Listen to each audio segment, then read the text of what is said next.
예, 반갑습니다. 오늘 북극 항로 관련된 강의를 맡은 부산연구원의 장하용입니다.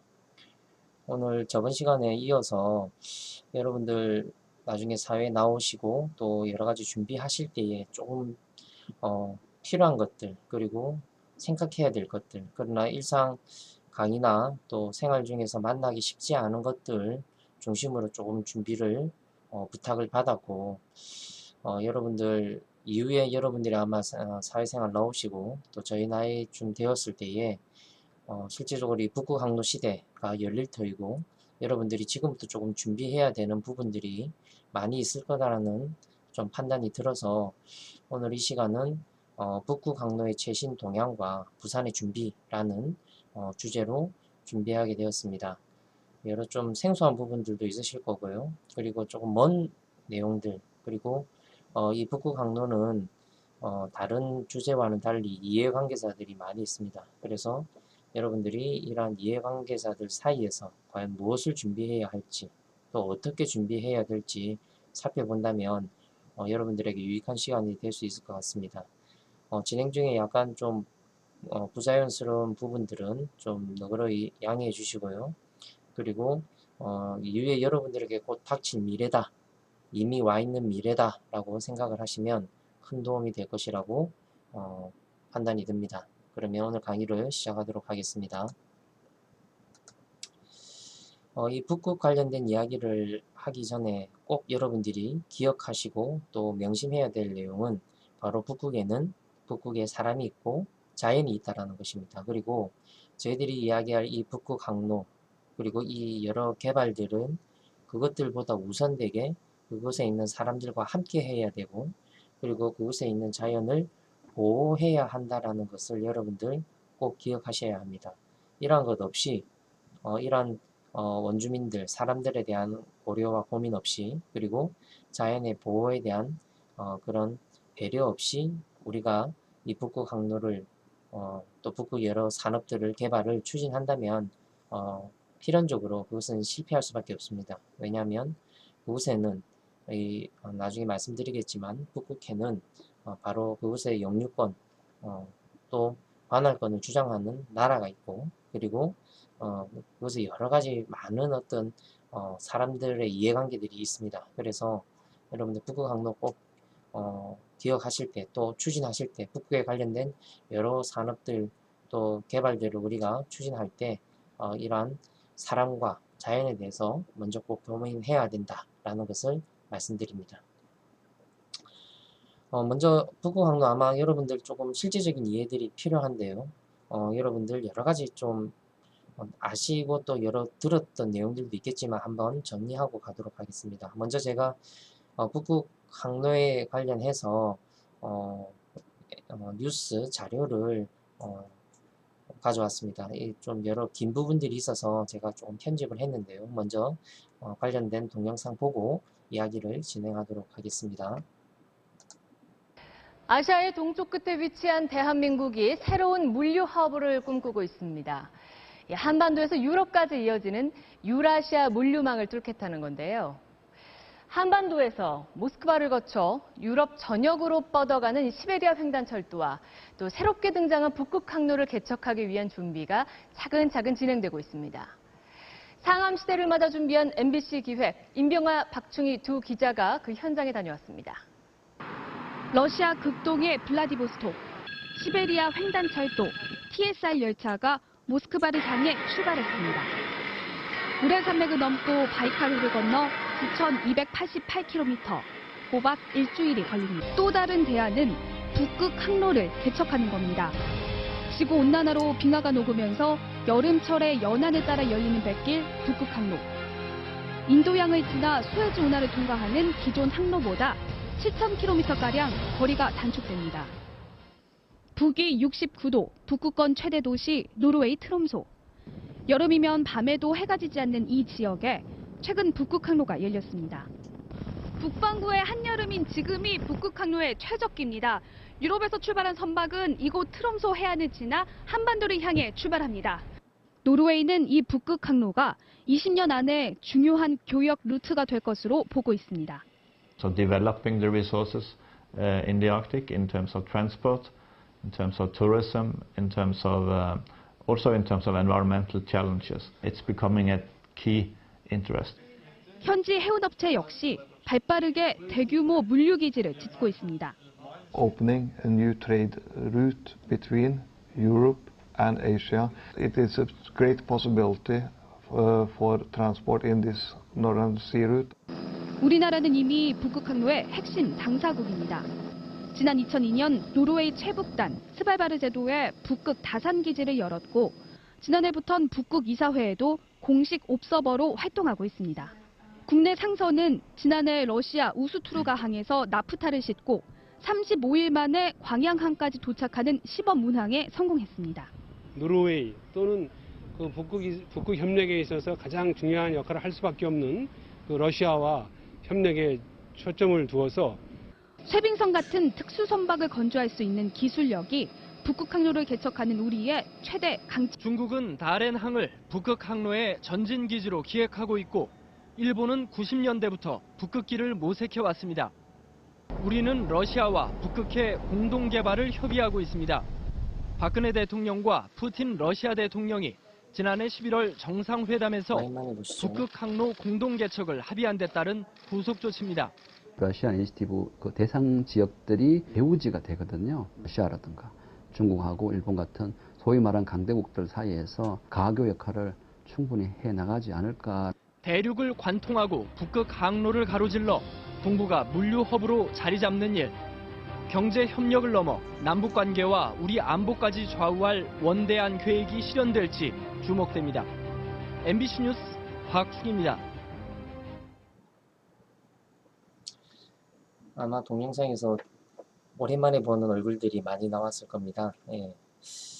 자, 오래전부터 이야기하고 있었고 이제 관심들이 많았습니다. 물론 이 북극 관련된 이야기들이 근래에는 조금 식어 있는 것이 사실입니다. 아시다시피 북극 항로와 또 북극해 개발에 또 밀접되어 있는 이 에너지 부분에 대한 부분이 아무래도 저유가이고 또 이제 코로나권도 있고 또 여러 가지 그런 이해 당사자들 가운데 조금 여러 견제들이 있기 때문에 그럴 거라는 생각이 듭니다. 자, 먼저 북극해 범위입니다. 북극해는 여러분들 보시는 바와 같이 여러 나라들이 이렇게 둘러싸여 있는 모습입니다. 예, 그래서 이 그린란드와 그 다음에 요 위쪽이 이제 베링해, 예, 북위 60도 이상의 북극권에 위치한 바다라고 이 북극해 운항 지침이 적용되어 있고요. 여러분들 보시는 내용들은 IMO가 설정한 북극해의 범위입니다. 이것은 물론 딱 지정되어 있지는 않습니다. 예, 북극 쪽에 있는 바다라는 명칭이지만 실제적으로 한 60도, 북위 60도 정도의 바다라고 여러분들 기억하시면 되겠습니다. 자, 뭐 이 북극해는 여러분들 왜 우리가 북극 항로를 개발해야 될까요? 아마 여러분들 보시는 사진의 이유 때문일 겁니다. 물론 여러 이유들이 있습니다. 그렇지만 먼저 이 북극해는 여러분들 보시는 바와 같이 미국, 캐나다, 그린란드, 노르웨이와 같은 북극권의 유럽 도시들, 그 다음에 러시아로 이렇게 둘러싸여 있습니다. 이곳에는 여러분 우리가 오늘 공부할 내용인 북극 항로뿐만 아니라 다양한 어떤 석유 또 유용 광물들이 있습니다. 그래서 여러분들 좀 보시다시피 이제 이것은 바로 북극해입니다. 그러다 보니까 바로 해양 관할거래 경계들이 적용이 되고 배타적 경제 수역들이 적용이 됩니다. 그래서 각각의 그 육지 쪽에서 200캐리의 부분들은 바로 그곳에 인접해 있는 나라의 관할권이 있다라고 현재 주장을 하고 있고요. 그리고 이거와 별개로 또 여러분 아시다시피 이제 대륙붕의 이제 연장선도 이제 각자 나라들의 관할권을 주장할 수 있는데 각각의 나라들이 그 대륙붕을 중심으로 해서 자기들의 나라의 관할권이 많다라고 주장을 하고 있습니다. 그래서 보시는 바와 같이 이 북극해에 인접해 있는 요 지역들이 각각의 소유권을 현재 러시아, 미국, 덴마크, 캐나다, 노르웨이가 각각 주장을 하고 있지만 아직까지 뭐 명확한 것은 아닙니다. 그렇지만 이러한 나라들이 실제적으로 인접해 있고 실질적이든 법적이든 이런 여러 가지 관할권들이 현재 주장이 되고 있는 상태이기 때문에 바꿔 이야기하면 여러 많은 그런 이해관계들의 분쟁과 또 소요들이 있는 지역입니다. 우리가 이렇게 북극해에 관심을 갖게 된 주요한 이유는 바로 이 북극해의 해빙 면적이 지속적으로 감소하고 있기 때문입니다. 여러분들 보시는 바와 같이 1998년도와 2001년도, 물론 2020년도 자료가 있긴 한데요. 아마 더 많이 줄어들었겠죠. 예, 그래서 2000년도를 기준으로 해서 여름철 빙하 두께가 5에서 6m 정도였는데 2011년도, 11년이 지난 2011년도에는 1에서 3m 정도로 감소가 되었고요. 여러 연구들에서 2025년에서 30년이 되면 여름철에 북극 빙하가 완전히 없어지게 될 것이고 2050년에는 아마 상시로 운영 배가 다닐 수 있는 만큼의 얼음 양만 남아 있을 것이다 라고 주장을 연구가 전망이 되었습니다. 이로 인해서 이론적으로는 이제 북극 항로에 대한 여러 예측들 또 그리고 여러 이해국들이 이 북극 항로를 이용을 할 수 있는 기회들이 오고 있다라는 즐거운 소식과 함께 이 빙하가 줄어들므로 말미암아서 여러 우리 인류들이 여러 또 환경 변화 요새 근래 여러 폭우들도 이런 변화들의 한 부분일 수 있는데요. 이런 위기와 기회가 함께 오고 있다라는 것이 바로 오늘 이야기의 시작점입니다. 감소 추이를 좀 더 자세하게 살펴보면요. 1998년도와 2016년도에 보시는 바와 같은 감소 추세들이 확연하게 차이가 납니다. 예, 그래서 이 미니멈과 맥시멈을 이렇게 딱 보았을 경우에 엄청난 차이가 있게 되고요. 결론적으로는 지속적으로 물론 속도의 차이가 있긴 하겠지만은 빙하는 지속적으로 줄어든다. 그로 인해서 우리에게 주는 새로운 기회들이 오고 있다. 라는 것 여러분들 다시 한번 말씀드립니다. 북극 항로 종류는 여러 제가 슬라이드에서 조금 중복해서 넣어 두었는데요. 결론적으로는 아까 동영상에서 보셨던 바와 같이 이 북극 항로가 열리고 있습니다. 그런데 북극 항로는 크게 두 가지가 있습니다. 바로 우리가 기본적으로 생각하는 바로 북극 항로는 바로 북동 항로입니다. 이 북동 항로는 우리나라에서 바로 러시아의 북부 해안을 타고 유럽에 있는 나라까지 가는 길입니다. 그래서 기존 우리가 싱가포르를 통해서 인도양을 통과하는 이 기존 항로보다 항로는 22,000km였는데요. 이 북극 항로를 통하면 한 7,000km, 10일이 단축된다고 합니다.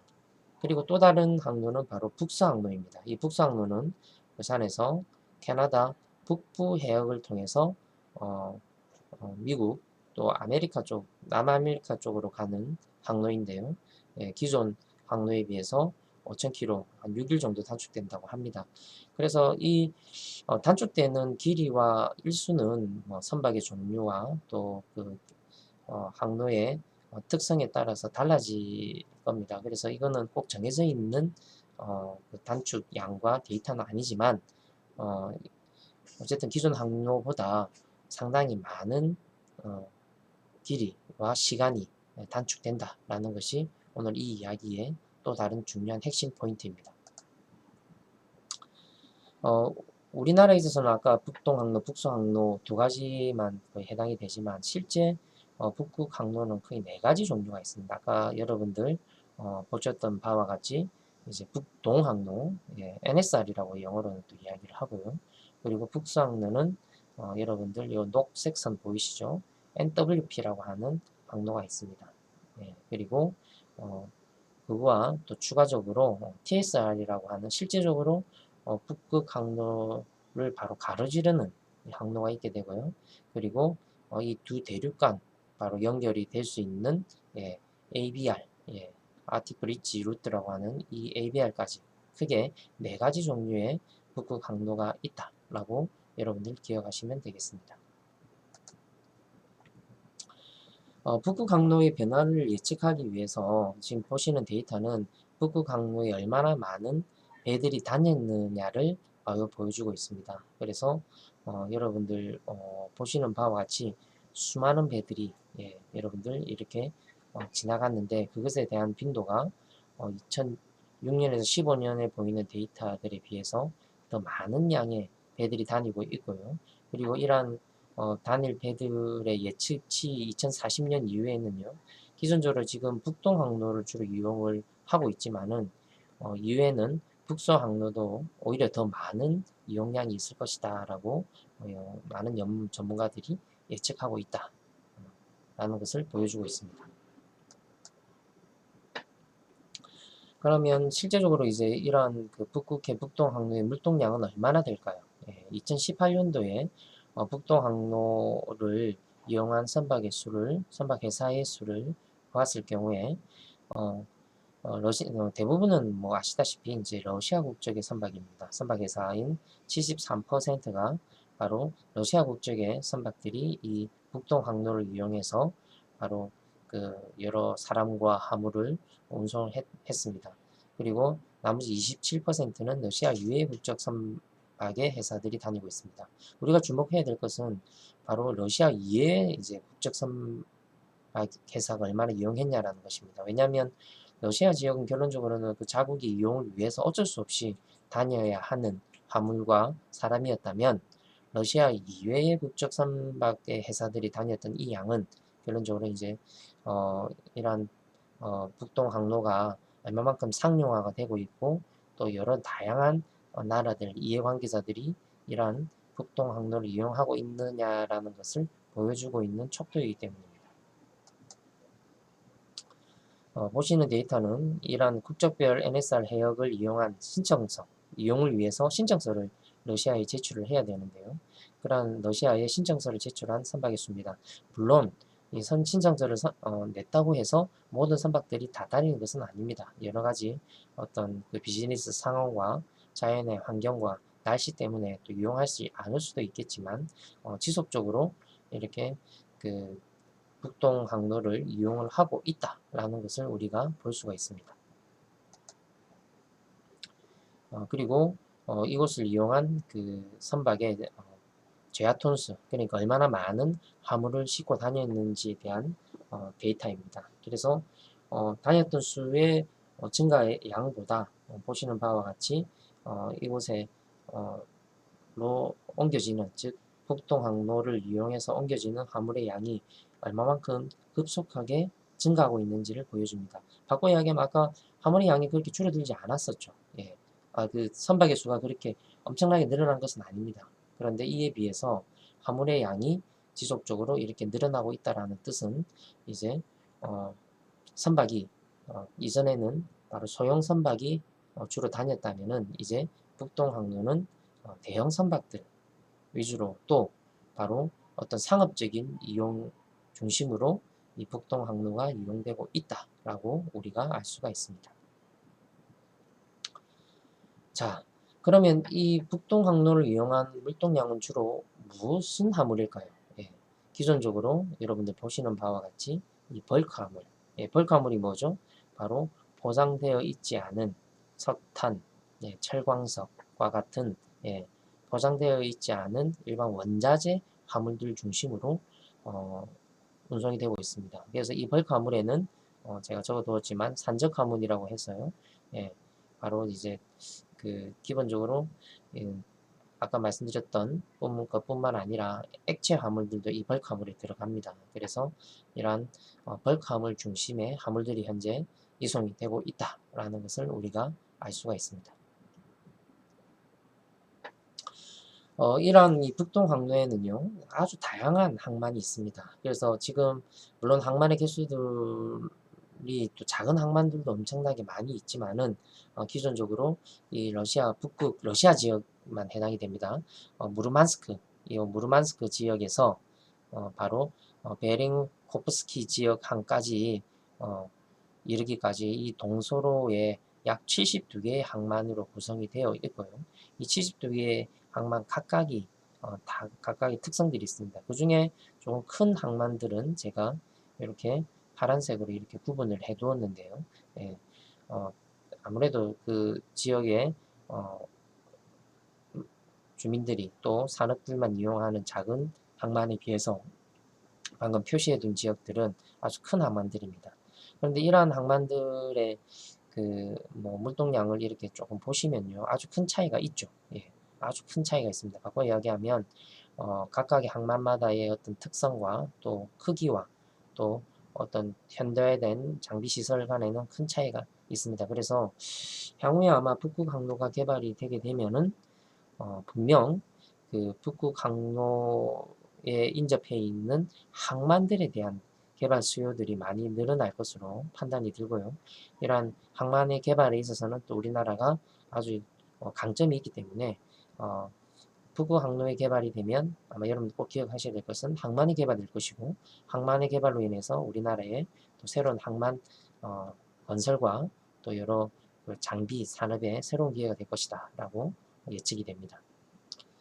자, 그러면 지금 동영상은 이제 2015년도에 우리나라가 북극 항로 시험 운항에 성공한 결과들을 또 보도한 자료인데요. 잠시 보고 이야기를 진행하도록 하겠습니다.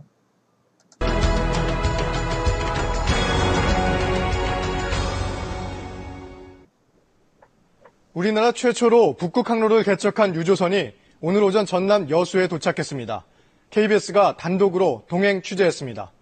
먼저 30일이 넘는 운항 기록을 장성길 기자가 보도합니다. 2015년도에 북극 항로 첫 시범 운항이 러시아 우스트루강에서 나프타 4만여 톤을 실은 유조선 스테나폴리스호가 출항합니다. 출항 9일째, 노르웨이 최북단에서 아이스 파일럿이 동승합니다. С учетом информации, поступившей от ледокола, даю капитану советы и рекомендации по самостоятельному пути. 출항 11일째, 러시아 영해로 진입한 배가 4,254km, 북극 항로의 시작점인 노바야 제물야를 통과하자 끝없는 얼음바다가 펼쳐집니다. 얼음길은 러시아 원자력 세빙선 타이미르호가 열어줍니다. 항해 18일째, 북위 78도, 동시베리아의 운항을 안내할 두 번째 세빙선을 기다리면서 나흘 밤낮을 얼음바다에 갇히기도 했습니다. 배 주위엔 북극곰과 바다코끼리가 찾아와줬습니다. 축구치해를 통과한 선박은 항해 25일 만에 북극항로 구간을 완전히 통과했습니다. 이 바다의 비단길이라고 할 수 있겠습니다. 그래서 우리 선박이 하루빨리 이 항로를 선점할 수 있도록. 베링해를 빠져나온 스테나폴리스호는 쾌속으로 달려 총거리 15,790km 떨어진 대한민국 여수항에 도착합니다. 유럽과 아시아를 잇는 새로운 바닷길에 한국이 역사적인 첫 발을 내딛었습니다. 북극 항로를 향한 도전이 이제 시작됐습니다. KBS 뉴스 장성길입니다. 북극 항로가 주목받는 이유는 경제성입니다. 러시아 북쪽 바닷길인 북극 항로를 이용하면 수에즈 운하를 통과하는 남방 항로를 이용할 때보다 거리와 시간이 크게 줄어듭니다. 이 때문에 세계 각국의 북극 항로를 선점하기 위한 경쟁도 치열해지고 있습니다. 우리는 어떤 준비가 필요한지 계속해서 강성원 기자가 보도합니다. 내빙 유조선 스테나폴라리스호는 항해 기간 평균 12노트로 운항했습니다. 실제 운항 거리는 15,790km, 운항 일수는 31일. 수에즈 운하를 거치는 남방 항로보다 거리상으로는 6,791km, 시간적으로는 12일 정도 단축했습니다. 연료비와 항로 이용 비용 등이 87만여 달러, 남방 항로를 이용할 때보다 19만 3천여 달러 절감했습니다. 선화주 간의 협의체를 통해서 화물을 확보를 하고 또 그러한 북극 항로를 개발하는 우리 선사에 대해서는 항만료에 대한 그런 메리트를 드리도록 그렇게 하겠습니다. 해양 전문가 2명이 탑승해 직접 익힌 통항 절차와 얼음바다 항해술 등은 앞으로 북극 항로 운항을 위한 소중한 자산입니다. 이번 북극 항로 시범 운항이 앞으로 국내 해운 기업의 북극 항로 상용화 준비에 조금이나마 도움이 되었으면 하는 바람입니다. 올해 북극 항로 이용 신청 건수는 이미 400건을 넘었습니다. 북극해 자원 개발에서 촉발된 세계 각국의 북극 항로 선점 경쟁은 해양 플랜트와 내빙 선박 수주 등으로 이어져 우리 조선업체에게는 기회입니다. 그러나 북극 항로에 투입될 전문 해기사 양성과 북극 항로의 주도권을 쥔 러시아와의 외교적 협력은 과제로 남아 있습니다. KBS 뉴스 강성원입니다. 예. 방금 보셨던 2015년도 이제 시험 운항 결과입니다. 물론 좀 안타까운 것은 자국의 선박을 이용을 해서 이러한 시험 운항이 이루어졌어야 됐는데 우리나라에는 아시다시피 이러한 북극해에 다닐 만한 선박이 현재로는 없습니다. 물론 쇄빙선을 이용하면 되지만은 또 그곳에 갈 만한 또 여러 비즈니스의 어떤 모델이 없는 것이 사실입니다. 이래서 외국적 선박을 이용을 해서 2015년도에 해수부에서 현대글로비스와 함께 시험 운항을 실시를 했고요. 이로 인해서 이제 우리나라의 북극 항로에 대한 기본적인 길이 열렸다라고 여러분들 기억하시면 되겠습니다. 방금 보셨던 그런 화면입니다. 자, 이후에 이제 방금 보셨던 것은 바로 이제 벌크 화물이었다면 2018년도에는 이제 컨테이너선을 이용해서 최초의 북극 항로 운항이 되었습니다. 거기에 대한 관련 자료 보도록 하겠습니다. 컨테이너선으로는 최초로 덴마크 선적의 컨테이너선이 북극해를 가로질러 부산에서 유럽까지 가는 데 성공했습니다. 우리나라에 또 하나의 중요한 뱃길이 열렸다는 의미가 있습니다. 전동혁 기자입니다. 덴마크 선적의 컨테이너선 벤타 머스코가 지난달 부산항에서 출항을 준비하고 있는 모습입니다. 배의 앞부분이 여느 배와 다르게 생긴 이 배는 얼음이 떠 있는 바다도 거뜬히 헤치고 나갈 수 있는 내빙 능력을 갖추고 있습니다. 벤타 머스코가 지난달 28일 부산항을 출발해 컨테이너선으로는 최초로 북극해를 횡단해 유럽에 안착했습니다. 이 배는 부산항을 떠난 지 9일 만인 9월 6일 알래스카와 시베리아 사이 북극해로 진입해 유럽으로 뱃머리를 돌렸습니다. 북극해 횡단의 가장 큰 고비는 항해 12일째인 9월 9일부터 11일까지 북극해 동부 동시베리아해를 지날 때 찾아왔습니다. 바다 곳곳에 1m 두께의 얼음덩이들이 떠 있어 러시아 쇄빙선의 도움을 받으며 항해 속도를 줄여야 했습니다. 그러나 이 해역을 통과한 뒤부턴 거칠 것이 없어 9월 13일 항해의 가장 큰 고비가 될 걸로 보였던 시베리아 최북단 해역을 통과했습니다. 이 배는 우리 시간으로 내일 목적지인 독일 북부 브레머 하펜에 도착할 예정인데 예정대로 도착할 경우 부산에서 유럽까지 25일 만에 주파하는 겁니다. 이 배가 인도양과 수에즈 운하를 거쳐 유럽으로 갈 때보다 항해 시간은 열흘에서 2주가량 줄었고 항해 거리는 5,000km 이상 단축됩니다. 이번에 컨테이너선이 갔다는 거는 부산항이 컨테이너 중심의 어떤 항만이기 때문에 부가치가 훨씬 더 많이 떨어지겠죠. 올해 북극해는 위성 관측이 시작된 이후 6번째로 얼음이 적었고 지구온난화로 북극해의 얼음이 갈수록 줄어들고 있어 바닷길이 점점 더 넓게 열릴 걸로 전망됩니다. MBC 뉴스 전동혁입니다.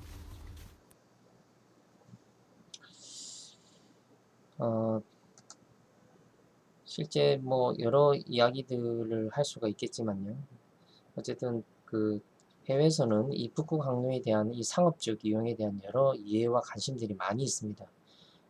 우리나라도 물론 이후에 이제 계속적으로 이제 북극에 대해서 여러 정책들이 수행을 되고 있지만은 이제 해외의 어떤 이런 움직임에 비해서는 조금 더딘 것이 사실입니다. 그렇지만 이후에 이제 북극 항로는 우리가 원튼 원치 않든 간에 그리고 방금 보셨던 것과 같이 세계적인 선사인 이제 머스크에서 이렇게 쇄빙 컨테이너선을 건조하고 또 그것을 이용해서 상업적 이용들을 타진할 만큼 이미 북극 항로는 우리에게 아주 가까이 와 있고요. 이것을 준비하지 않으면 이론적으로는 여러 경쟁력에서 밀릴 수밖에 없는 것이 사실입니다. 그래서 이것이 단순히 벌크 화물에만 해당이 되는 것이 아니고 컨테이너 화물도 이제 곧 올 것인데 물론 아까 연구가 되고 지금 현재 이용되는 바와 같이 아직은 컨테이너 화물보다는 벌크 화물 중심으로 이 북극 항로가 이용이 될 것이고 2030년 이후에 여러 가지 정시성이나 또 화물들이 확보가 된다면 이 북극 항로는 우리가 생각하는 것보다 더 빨리 아마 이용이 될 수 있을 것이다 라는 판단이 됩니다.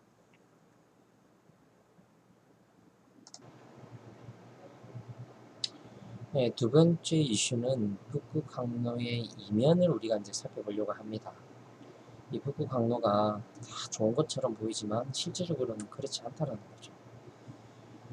북극 항로의 장점은 보시는 바와 같이 해양수산부가 낸 인포그래픽에서 잘 나타나 있습니다. 기본적으로 아까 말씀드렸던 바와 같이 북극 항로를 통해서 거리가 줄어들고 운항 일수가 단축이 되고 이로 인해서 여러 물류비 또 경쟁력이 감소가 됩니다. 그리고 근래에 또 여러분들 잘 아시다시피 어떤 해적에 대한 위험이 감소가 되어서 해상 운송 보험료가 감소된다라는 주장을 하는 사람들이 있습니다. 맞습니다. 다 맞는 이야기지만 또 근데 보험료 부분은 이제 북극 항로를 통해서 또 다른 위험들이 또 생길 수 있기 때문에 꼭 보험료 감소를 장점으로 잡기에는 좀 쉽지가 않은 상태입니다. 자, 여러 이야기들 계속 이렇게 반복이 되죠. 예, 여러분들에게 또 좀 인지를 시켜드리고, 실제 그 내용들이 대부분이 이렇게 이제 짜져 있다라는 겁니다. 북극에 관련돼서. 그래서 이렇게 열린 북극 항로가 부산에서 가는 거리가, 북동 유럽 항로로 가는 것보다는 짧다라는 거죠. 보시는 바와 같이 또 계속적으로 좀 수치가 다르죠. 예, 그래서 이것은 내는 기관과 또 관련된 연구자에 따라서 다르다라고 여러분들 한 번 더 말씀을 드리도록 하겠습니다.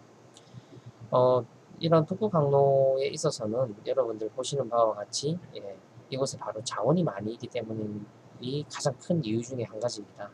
그래서 단순히 어떤 컨테이너 중심 항만인 부산항에 있어서 컨테이너가 북극 항로를 통과해 오는 그 시험 항로를 앞선에서 보셨겠지만 실제적으로 북극 항로가 개발이 되는 가장 큰 이유 중에 첫 번째 이유는 바로 이곳에 있는 자원들을 바로 실어 나르기 위해서입니다. 그래서 이곳에 있는 석유와 이 천연가스는 인류가 아주 오랜 기간 또 유용하게 쓸 수 있는 자원들이고 또 이 주요한 나라인 이 러시아에서는요 이러한 자원을 이용을 해서 바로 전 세계 패권을 다시 한번 러시아 중심으로 가져가고 싶은 그런 계획들이 이 북극 항로에서 투영되고 있습니다.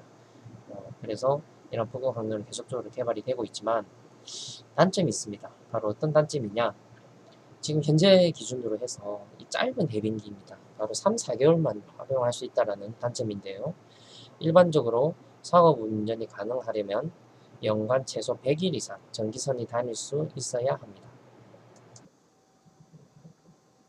그리고 아울러 그 특정 구간 수심이 이 그 북극 항로는 13m 미만인 경우들이 있습니다. 그래서 이 세빙 능력을 가진 내빙 선박을 건조할 때 이 최대 홀수가 12.5m 또 그 바로 세빙선의 크기가 그렇게 크지 않기 때문에 최대 선폭도 30m를 넘을 수가 없습니다. 바꿔 이야기하면 대형 컨테이너 선박이나 또 대형 유조선과 같은 벌거선들이 이 북극 항로를 다닐 수 없다라는 단점이 있습니다. 방금 앞에서 보셨던 바와 같이 이제 이 얕은 바닷길로 인해서 결론적으로는 이 그 수심이 더 많이 확보가 되어야 되는데 그렇지 않다라는 것이고요. 이곳은 또 청정 지역입니다. 그로 인해서 배기가스 배출 기준이 아주 엄격하고요. 이러한 결과들로 인해서 컨테이너는 아직까지는 외면되고 있는 시장이고요. 그리고 벌크 화물 위주로 바로 화물이 운송되고 있습니다. 또 그러한 이유는 당연히 북극 항로의 어떤 혹독한 날씨와 사고 발생의 위험이 높고 또 컨테이너의 가장 핵심 사항인 정지선이 담보가 되어야 됩니다. 운항하던 중에 세빙선이 확보되지 않아서 원했던 시간에 가지 못하는 사례들이 비일비재하고요. 그리고 다른 부분은 또 정확한 날짜에 또 정확한 화물이 전달되기가 어려운 이런 정지성이 어렵기 때문에 이 북극 항로는 아직까지 이러한 단점들이 극복해야 되는 과제로 남아 있습니다. 그리고 앞서 보셨던 바와 같이 거리가 줄어들고 이로 인해서 시간이 줄어들므로 인해서 여러 물류비가 줄어드는 그런 장점이 있다고 하지만은 실제적으로 이제 운영 중에는 이제 세빙선을 이용을 해야 되고 아까 그 동영상에 나왔죠. 아이스 파일럿이 타야 되고요. 그리고 이곳에 통과하는데 러시아에 통행료를 내야 됩니다. 그래서 이러한 그 추가적인 물류비가 아직까지는 북극 항로를 이용하기에는 여러 가지 부담과 경쟁력에 한계가 있습니다. 그리고 일반 선박 건조에 비해서 현재로는 한 4.35배 정도에 달하는 건조비가 추가로 들어가는 단점입니다. 그만큼 이제 두꺼운 철판을 써야 되는 거죠. 그래서 이러한 것들, 그리고 이 세빙 이용료도 여러 하주와 화물과 국가와 이용 빈도에 따라서 달리 책정이 되어 있습니다. 이것들이 계속적으로 변화되고는 있지만 또 저렴해지고 싸지고 있지만은 아직까지는 이러한 것들이 북극 항로 이용의 단점이 되고 있다라고 여러분들 꼭 기억을 하셔야 되겠습니다. 자, 이 통항료 적용에 관한 이제 그 지도입니다. 그래서 각각의 어떤 지역별로 이 통항료의 차이가 있다는 것을 보여주는 이제 자료인데요. 예, 이것은 그냥 참조사항으로 보시면 되겠습니다. 그 화물에 대한 이제 세빙선의 이용료의 차이들이 이렇게 나옵니다. 그래서 어떤 컨테이너 화물과 그리고 일반 벌크 화물의 차이가 거의 뭐 1.5배 이상 이렇게 납니다. 그래서 아직까지는 이 컨테이너보다는 일반 화물 중심으로 이루어져 있다. 화물이 여러분들 아실 수가 있습니다.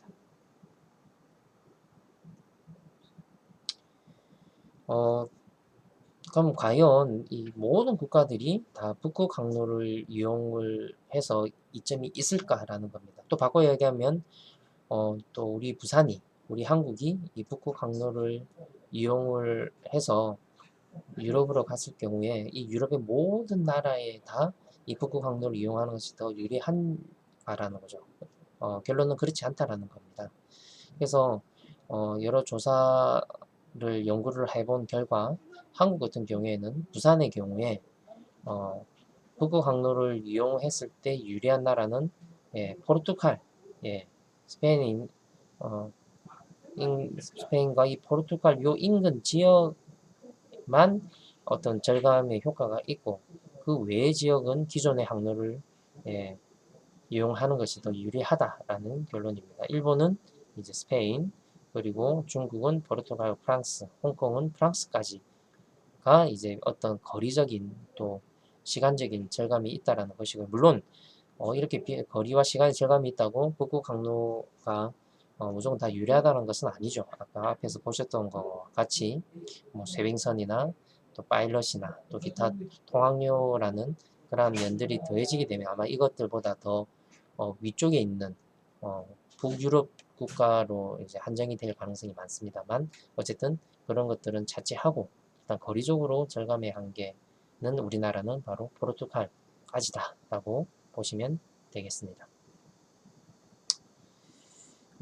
방금상은 이제 추가적인 내용으로 이 북극 항로가 꼭 바다에만 있는 것은 아닙니다.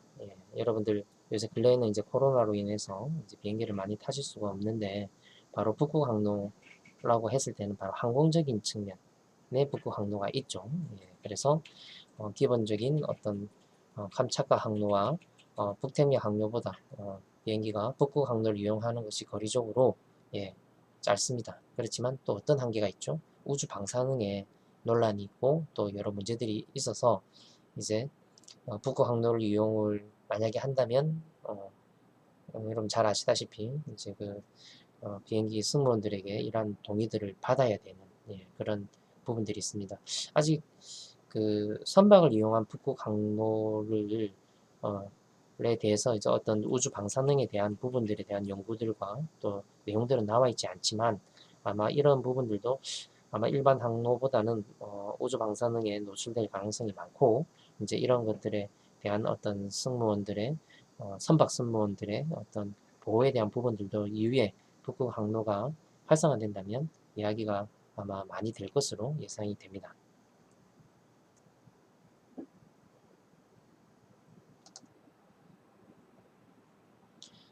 다음 여러분들이 살펴볼 주제는 이 북극 항로에 있어서의 주요한 또 인프라인 바로 세빙선, 그리고 우리나라에서는 이러한 세빙선의 연구의 기능이 포함이 된 세빙 연구선에 대해서 살펴보도록 하겠습니다. 세빙선은 여러분들 뭐 기본적으로 아시다시피 이제 빙해를 자유로이 운항할 수 있도록 세빙 능력을 갖추어 얼음을 깨는 배라고 정의를 내리고 있습니다. 뭐 북극뿐만 아니라 남극에서도요, 바다에서 독자적으로 항해가 가능한 선박들이 바로 이 세빙선이고요. 선박 본연의 임무를 독자적으로 수행하고 일반 선박이 결빙 해역에서도 항해할 수 있도록 항로를 개척해 줌으로써 운항을 가능하도록 지원해주는 역할을 합니다. 그리고 원래 또 여러 우리나라 세빙선인 아라운호가 또 갇혀있던 빙에 갇혀있던 선박들을 구조해서 여러 신문 기사상에서 나오다시피 운항하던 선박이 이 얼음 속에 갇히는 경우가 있습니다. 예, 구조하는 역할을 하기도 합니다. 아까 잠시 여러분들 조금 보셨었는데요. 여기 이제 배가 이제 뱃머리이고요. 이 배의 얼음을 밀어서 이제 물기를 만들어내기 위해서 이 선수 쪽은 지금 여기서는 좀 이렇게 각이 많이 졌지만 어쨌든 특수한 어떤 구조로 되어 있어서 얼음이 잘 밀어서 깨지도록 이렇게 되어 있습니다. 그러니까 깨는 것이 망치를 깨듯이 깨는 것이 아니고요. 예, 적절한 추력을 걸어서 이 뒤에 넣어준 어떤 원자력 엔진이나 강력한 엔진으로 만드는 선미 프로펠러로 인해서 예, 얼음을 강한 힘으로 밀게 되고요. 선수에도 이렇게 프로펠러가 있는 케이스들이 있습니다. 그래서 빙판 아래 물을 끌어당겨서 빙판을 위로 이렇게 올리는 거죠. 그래서 빙판 아래 물을 끌어당겨 올려서 얼음이 쉽게 이렇게 깨질 수 있도록 이렇게 만드는 선수 프로펠러가 있는 이런 세빙선의 일반적인 구조입니다. 보시는 바와 같이 러시아, 핀란드, 스웨덴, 캐나다, 미국들이 세빙선을 많이 가지고 있고요. 국내에서는 현재 한 척, 이 아라운호를 말합니다. 아라운호가 이제 세빙선, 세빙연구선이 있고요. 우리나라에서는 4, 5년 전부터 이 추가적으로 조금 이 세빙선을 건조하기 위해서 진행 중인데 아직까지는 그 타당성이 확보가 안 됐다라는 어떤 국책연구기관의 그런 결과들로 인해서 좀 지연되고 있는 것이 사실입니다. 아주 조속히 이제 우리나라도 이런 그 세빙선을 가지고 이제 충분한 양의 세빙선을 가지고 있어야 하는 그런 당면한 문제가 있습니다. 러시아 세빙의 역사는 기록된 바에 따르면 1899년에 기록되어 있는 러시아 말이니까요. 아직 발음이 정확한지 모르겠지만 예르마크라는 배가 있고요. 이제 카라신이라는 배가 지금 현재 조사를 해보시면 나옵니다. 예. 그리고 이 장군의 이름이 딴 마카로브라고 하는 이 장군이 이제 이러한 세빙선 역사에 중요한 역할을 차지하고 있는데 오늘 주 내용이 이 부분이 아니기 때문에 이런 부분이 있다라고만 여러분들 아시고 넘어가도록 하겠습니다. 쭉 한번 그림을 한번 보겠습니다. 1959년의 어떤 세빙선의 모습이고요. 60년 그리고 74년, 77년 점점 더 대형화되어지고 더 강력한 어떤 힘을 가진 바로 선박들이 건조되기 시작을 했고 또 이러한 추진선들이 보시는 바와 같이 이제 원자력 중심의 세빙선들이 만들어지고 있습니다. 그리고 1977년, 1989년에서 현재 2018년도에 어떤 최신식 원자력 선박이 바로 이런 모습을 띠고 있다라는 거죠. 계속적으로 이 세빙선의 역사는 아주 오래된 역사입니다. 거의 앞전에서 보셨다시피 100년이 훨씬 더 넘어가는 어떤 세빙선 역사를 가지고 있고 여러분들도 향후에 이제 북극 항로가 개설이 된다면 이 세빙선에 대해서 많은 연구와 또 우리나라에 맞는 그런 세빙선을 어떻게 갖출 것인지 또 이것이 또 새로운 어떤 우리 해운 산업의 어떤 그 산업으로 아마 자리 잡게 될 가능성이 많습니다. 추력을 만들어내기 위해서 보시는 바와 같이 프로펠러가 하나가 아니고요. 이제 3개의 프로펠러를 가지고 이렇게 하는데 그 옛날 사진이나 지금 현재 최신식 모습이랑 크게 변화가 없죠. 예. 이런 그 세빙연구선, 세빙선이 왜 필요할까요? 예. 보시는 바와 같이 이제 북극에서 수행되는 이런 극지 과학의 활동들이 점차 늘어나고 있습니다. 그리고 이러한 그 우리나라가 지금 남극과 북극이라는 이 극지에 지금 과학 활동을 하고 있는데 당장 상업적인 이용을 따라서 이 경제 그 영구적인 측면에 있어서도 아라우노 한 대만으로 운항하기에는 너무나 많이 부족한 겁니다. 예, 그래서 이 보시는 바와 같이 거의 365일의 운항을 아라우노를 잡았을 경우에 그 일반 항해, 연구 항해, 또 그리고 외국 기항 이런 기본적인 어떤 활동과 더불어서 기지에서 보급해야 되는 기본적인 극지의 연구를 위한 활동만으로도 200일이 넘는 기간이 소요가 되는 겁니다. 거기에 여러 또 수리를 위해서 또 시험 항해를 위해서 쓰는 날짜까지 치면은 이 아라우노의 어떤 그 운항 가능 일수가 상당히 초과한 상태로 안정성이 큰 우려가 생기고 있습니다. 그래서 우리나라에서는 특별히 이제 일단 연구적인 측면에 있어서는 그 많은 어떤 공동 연구 요청이 있는데 실제 이제 한 66% 정도만 수용을 하고 있어서 이제 제2세빙연구선의 건조가 매우 시급하여 이러한 것들이 국가적인 과제로 현재 진행되고 있지만 여러 다른 어떤 사업에 밀리거나 또는 아직까지 이런 부분에 대한 여러 전문가들을 비롯해서 어떤 그 정부에 좀 비전이 있는 그런 지도자들이 이런 부분에 있어서 여러 또 좀 추진할 수 있는 그런 기회들과 또 사항들이 필요합니다. 세빙연구소의 해외 사례 같은 경우에는요, 보시는 바와 같이 러시아, 핀란드, 캐나다, 스웨덴에서요 보유하고 있는 이 선박과 더불어서 아주 많은 양의 세빙연구선을 현재 추진하고 있습니다. 그래서 지금 이때는 21년기에 이제 취항을 계획하고 있었다라고 2018년도 자료였는데요. 이때 세빙선 도입에 저희는 실패를 했고 다른 나라들은 현재 이런 세빙선을 계속적으로 추가적으로 만들고 있다라는 거 여러분들 꼭 기억하시고 혹시 이러한 것들이 이슈가 되었을 때 관심 가져주시고 또 응원해 주시기 바랍니다.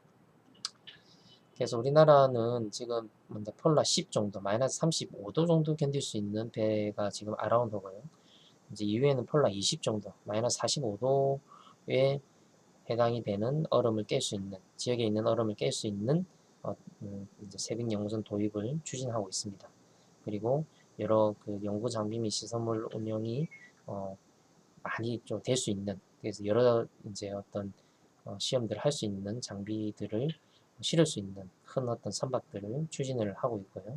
승무 인원도 기존 아라운드 85명보다 대폭는 120명이 승선할 수 있는 세빙연구선을 현재 추진하고 있다라는 것이 현재 상황입니다.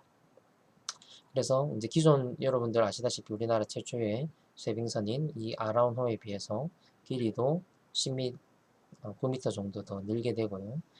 헬기도 기존 한 대에서 2대를 태울 수 있고요. 예, 그리고 주로 지금 계획은 이제 기존 아라운호는 남극에 주로 이제 좀 활용을 하고 이제 북극은 바로 제2세빙선을 활용하는 계획을 현재 추진하고 있다는 것을 쉬운 인포그래픽을 통해서 설명하고 있습니다. 그래서 이러한 그 세빙선이 지금 현재 통과가 지연이 되고 있다는 내용들이 나와 있습니다. 그래서 실제 만약에 제2세빙선이 만들어진다면 예산이 기존 아라운호는 한 1,000억 정도 들었다면 한 2배 넘게 들죠. 거의 3배 육박하게 이렇게 그 건조비가 들지만 바꿔 이야기하면 더 많은 일들을, 더 많은 사람들을 태울 수 있는 그런 선박이 바로 제2세빙연구선이고 이것을 통해서 우리나라의 북극 항로 개척에 있어서도 아마 큰 어떤 계기, 전환점이 마련될 것으로 생각이 됩니다. 지금까지는 여러분들 살펴본 바들은 이제 기본적인 어떤 그 북극 항로에 대한 이해들 그리고 어떤 중요한 핵심 포인트들이 있는지를 살펴보았습니다. 그래서 이제 북극 항로에 대한 이해와 그리고 주요한 그 부분인 이제 세빙연구선에 대해서 여러분들 살펴보았다면 이제 이후로는 이런 북극 항로가 우리에게 어떤 시사점이 있고 이 북극 항로를 위해서 여러분들이 있는 이 부산은 어떻게 준비를 하고 있고 산업들은 어떤 상황으로 어떻게 준비하고 있으며 이로 인해서 우리 부산과 바로 여러분들은 어떻게 준비해야 되는지를 살펴보는 시간을 갖도록 하겠습니다. 먼저 최근 북극 항로에 대한 시사점입니다. 앞서 나온 내용들과 조금 중복된 내용들은 빨리 넘기도록 하겠습니다. 이 북극 항로를 보면서 여러분들이 꼭 기억하셔야 될 내용은 뭐냐면 결론적으로는 바로 길의 확보에 있다라는 것입니다. 여러분들 역사 공부를 하셔서 아시다시피 이전에 역사상의 대형 제국들은 결론적으로는 그 길을 확보한 나라가 제국이 되었고요. 그리고 이러한 여러 가지 나라 간의 전쟁들은 결론적으로는 바로 길을 확보하기 위한 전쟁이었다는 거죠. 즉 새로운 길을 정복한 나라가 세계를 정복했습니다. 잘 아시다시피 왼쪽에 로마의 길, 여러분들 지금 보시는 길들이 다 로마가 만든 길들입니다. 그리고 오른쪽은 바로 중국이 만든 길입니다. 그래서 이 밑에 사진들은 거기에 대한 지금 현재의 모습들, 과거의 모습들을 현재 보여주고 있습니다. 그래서 이 로마가 모든 길은 다 로마로 통한다 라는 이야기를 들어보셨죠. 그리고 중국의 경우도 여러분 실크로드 아시죠? 그래서 실크로드에 보면 초원의 길, 사막의 길, 바닷길이라고 해서 3대 간선과 5대 이렇게 5대 지선으로 구성이 되어 있습니다. 지금 현재 중국이 다시금 이제 바닷길, 다시 중국이 실크로드, 해양 실크로드를 만들려고 하죠. 여기서 이제 1대1로 정책인데요. 이제 오늘 뭐 내용이 잠시 이렇게 언급이 되지만 여러분들 결론적으로 중국이 왜 길을 확보하려고 하는지 그것은 바로 새로운 길을 정복한 나라가 세계를 정복하기 때문입니다.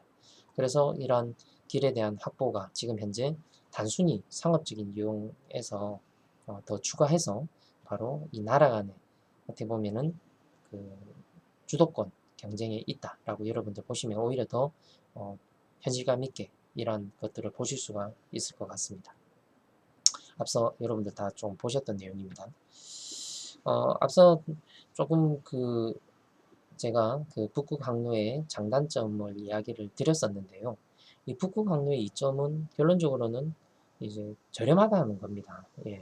그래서 우리나라의 어떤 수출 주도형 경제 성장 구조를 가진 우리 한국에 있어서는 이 물류 비용 절감이 산업 경쟁력 확보에 아주 중요한 구성 요소가 됩니다. 그래서 이 선박 같은 경우에는 기종점 비용은 높지만은 운반 거리 비용이 적습니다. 즉 기종점에 들어가는 데 있어서의 비용은 높지만 운반 거리상 이 거리가 길어지면 길어질수록 바로 운반 거리에 대한 비용이 저렴한 장점이 있고요. 항공 같은 경우는 여러분들 똑같이 이제 기종점 비용은 높지만 운반 거리에 대한 비용도 높다는 건 여러분들 아실 겁니다. 그래서 기본적으로 짧은 거리 그리고 빨리 운송해야 되는 것은 뭐 항공기를 따라갈 수가 없겠죠. 그렇지만 항공기 자체는 아시다시피 기본적인 운송비가 높습니다.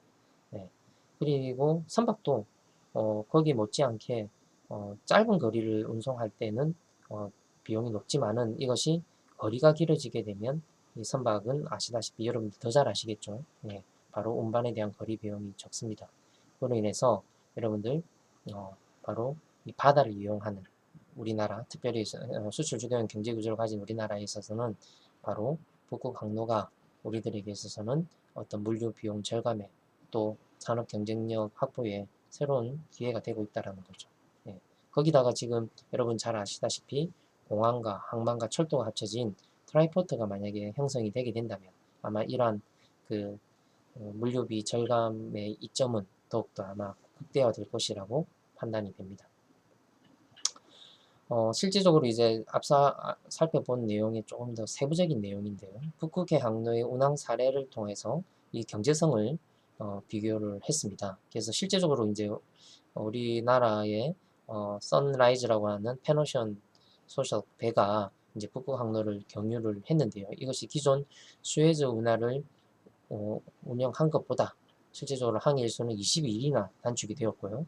운항 비용은 28%가 절감이 됐습니다. 이거는 이제 우리나라 아시아에서 유럽까지 간 거리는 아니고요. 이제 러시아 야말반도까지 옮겨간 이제 내용입니다. 그래서 일반 화물, 대형 화물을 이제 북극 항로를 이용해서 운항을 했는데 특별히 북극 항로 중에 있는 이 러시아 내륙 지역에 만약에 이 물류비를 계산을 한다면 확실하게 북극 항로를 이용하는 것이 경쟁력이 있다라는 것이 다음 표에서 나타나고 있습니다. 그래서 기존 50일이 걸리던 것이 28일밖에 걸리지 않았다라는 거죠. 예. 그리고 비용적인 측면에 있어서도 한 31만 불에서 35만 불 정도 절감이 되는 데다가 여러분 아시다시피 아까 말씀드렸다시피 예, 기간적으로 단축이 많이 되기 때문에 아마 이런 부분에 있어서는 상당히 이점이 있다라는 것을 우리가 이제 실제적으로 우리가 확인했던 사례입니다. 북극 항로의 단점을 한 번 더 조금 설명을 드리면 이 북극 항로를 이용하기 위해서는 결론적으로 수에즈 운하에 비해서 기존 항로에 비해서 통행료와 쇄빙선비가 더 추가된다는 것은 앞서 말씀을 드렸고요. 아직까지 그 항해 일수가 적습니다. 석 달에서 넉 달밖에 되지 않는데 이제 또 이 가능 일수가 장기화가 어떻게 보면 관건입니다. 그리고 이 아시아와 유럽 간의 어떤 리턴 카고가 없습니다. 즉 유럽에서 아시아로 이제 화물을 싣고 왔다면 다시 아시아에서 유럽으로 싣고 가야 되는데 그렇게 가는 리턴 카고를 확보하기가 아주 어려운 단점이 있고요. 그리고 어떤 극지방 환경, 북극이라는 어떤 극한 환경 속에서 화물이나 선박의 안정성이 확보가 되기도 어렵고요. 그리고 아까 제가 항만 말씀드렸었죠. 여러 항만들이 있고 여러 그 안전 운항을 위한 인프라가 필요하지만 아직까지는 그러한 것들이 부족한 상태입니다. 그리고 운항에 따라서 이제 환경 문제가 발생할 수 있기 때문에 일반적인 화석 연료를 하는 데는 한계가 있다라는 단점이 있습니다. 그리고 또 주요한 또 그 관할권을 가진 러시아의 정치적, 경제적 이런 안정적인 요소들도 바로 북극 항로의 단점으로 작용을 하고 있습니다.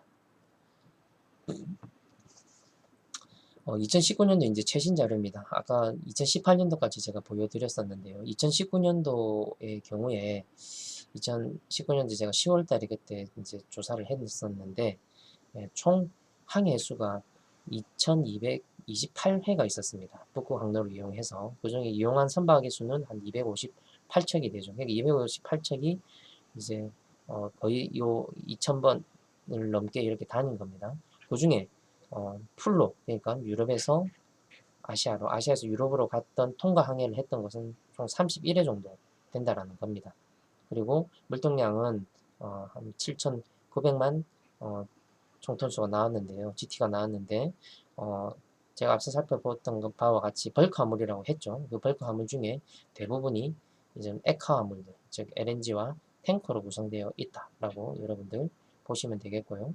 이제 밑에 나오는 것은 이제 실제적으로 어떤 배들이 어떤 클래스, 즉 이제 아크 7부터 해서 아이스 브레이커 7까지 해서 각각의 그 클래스에 따른 어떤 배들이 운항을 했는지를 나타내는 그래프입니다. 이 자료들은 CHNL이라고 하는 그 러시아에서 운영하고 있는 그 홈페이지가 있습니다. 홈페이지에 들어가시면 세부적으로 이렇게 그 보시를 하고 있습니다.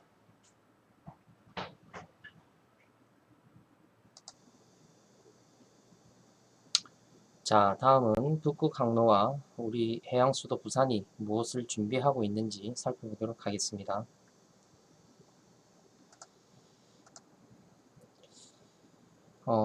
특별히 여러분들 다 부산에 있습니다. 우리 부산의 도시 비전은 해양 수도입니다.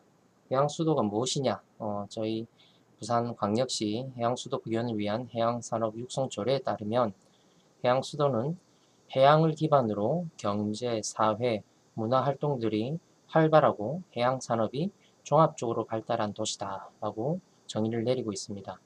아래 그래프와 같이 어떤 이 해양이 중심이 되어서 각종 산업들이 이렇게 그 형성이 되어 있고, 그리고 이것이 이제 기존 전통적인 산업, 그리고 해양의 신산업들이 잘 이렇게 중추 기능들을 갖춰서 이루어져 있고, 관련된 항만, 공항, 철도 및 사회 기반 인프라가 잘 형성된 도시입니다. 이것이 중요한 이유는 결론적으로 여러분들이 활동해야 되는 공간이 바로 이 해양 도시이고 해양 수도이며, 그리고 여러분들이 이제 향후에 또 우리 부산이 해양 수도로 나아가는데 더욱더 해양 산업, 그리고 이와 더불어서 극지 산업을 키워주시는 바로 주역이 되기 때문에 오늘 이 이야기를 드리고 있습니다. 우리 부산이 이 북극에 진출하기 위해서 상당히 많은 기간, 오랜 기간 이제 준비를 해오고 있습니다. 거의 초창기 그 북극에 대한 국내에 이제 논의가 시작된 것은 2010년도이고요. 우리 부산에서는 2013년도부터 이제 이러한 부분을 준비하기 시작했습니다. 실제 이제 제가 여기 부산연구원 오기 전에 이제 부산시에서 이제 공무원 생활을 했었었는데요. 이제 그때 거의 이제 처음 가서 처음 했던 업무 중에 하나가 바로 북극이었습니다. 그래서 이곳에서 이제 뉴스레터를 만들고 각종 계획을 수립을 하고 그리고 연구 용역들이 수행이 됐었습니다. 그리고 2014년도에 이제 실제적인 이제 연구들이 이제 진행이 되었는데요.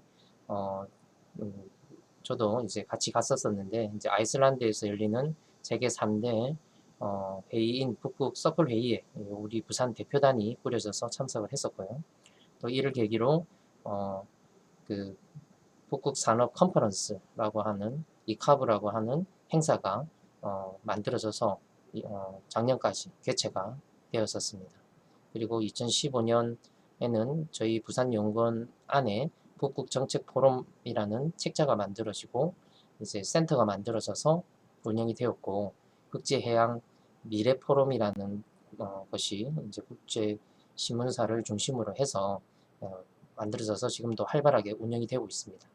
그리고 2016년도에 이제 북극 협력 주관을 해서 여러 국책연구원 그리고 국가 정부 그리고 이제 각 대학과 지자체에서 행해지던 북극 관련 행사들이 이제 한데 모여서 한 주간 동안 이제 각종 행사들을 함께 하게 됐습니다. 그래서 2016년도에 북극 협력 주간이라는 걸 통해서 국내 북극과 관계된 여러 관계 기관들이 모여서 큰 행사를 지금 이제 부산 백스코에서 2016년부터 치르게 되었고 그리고 극지타운 나중에 말씀드리겠는데요. 우리 부산이 이런 북극 또 남극 시대에 주도권을 확보하기 위해서 극지타운이 현재 연구가 되어서 진행 중에 있습니다. 2016년도입니다. 그리고 극지해설사가 이때부터 양성되기 시작했습니다. 그리고 2017년에 관계된 사업들이 계속적으로 추진이 되었고 각종 연구들이 이제 실시가 되었고요. 2019년도에 극지 관련 해설사가 부산에서 이루어지던 2016년도에서 더 확대되어서 2019년도에는 전국으로 확대되었다라고 여러분들 말씀드릴 수 있겠습니다. 계속적으로 이 부산이 북극에 진출하기 위해서 즉 보셨던 바와 같이 우리 땅이 아닙니다. 러시아, 캐나다, 미국과 같은 인근 근접한 국가들의 땅인 이 땅에 북극에 새로운 어떤 경제의 실크로드를 만들기 위해서 우리 부산이 이제 많은 부분들을 추진하고 있다라고 말씀드릴 수 있겠습니다. 그러면 우리 부산의 북극 항로 기반은 과연 어떻게 될까라는 것을 살펴보았습니다. 그래서 우리 부산이 이런 북극 항로에 있어서는 지리적으로는 아시다시피 동북아 지역의 주요한 게이트웨이 역할을 하고 있고요. 또 북극 항로의 어떤 관문 도시의 역할을 할 수 있는 지리적인 이점이 있습니다.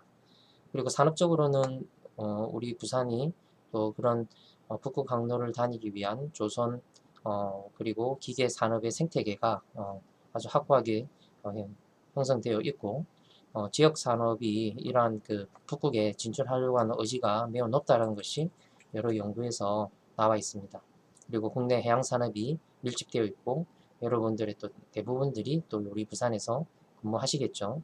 이후에 그래서 이러한 그 기본적인 그 북극 항로의 주 플레이어라고 할 수 있는 회사들이 다 부산에 많이 밀집되어 있는 그런 장점이 있습니다.